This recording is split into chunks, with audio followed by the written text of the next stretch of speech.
eggplant omelet. So, meron na akong eggplant ito. Nakababad na to sa egg na may timpla na salt and pepper. Tsaka konting magic scrap. So, lagyan na natin dito sa mainit na kawali na may mantika.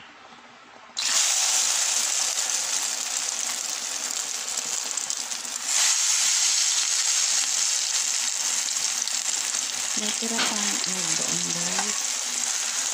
Sa nagbabaran. Dagdagan natin dito kasi sayang naman.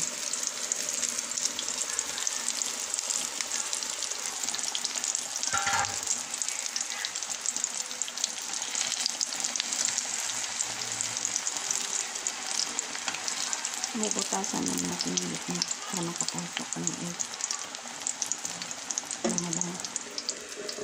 Ang bango talaga ng talong kapag hinihaw mo. Kagaya ng talong na binaboil. So, pwede na siyang i-heat after all luto naman na talong. Ang luluto na lang natin dito yung islog. Oh, I'm sorry guys, meron pa pala tayong topping. Meron pa tayong topping na sauteed na beef. Buong beef yan. Sorry guys. So, hindi ko lang dagdagan ng islog kasi kumakain na tayo ng islog sa umaga. Sobrang ng dami.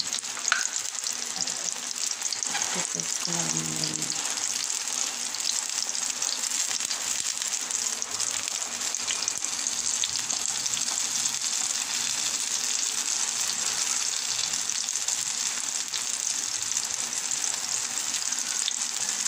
So, dahil madurog po siya kung balikan ito guys, nilipat ko siya sa turbo. Tapos, i-broil ko siya sandali doon. So, mamaya ipakita ko sa inyo ang finished product nito. Thank you so much for watching guys.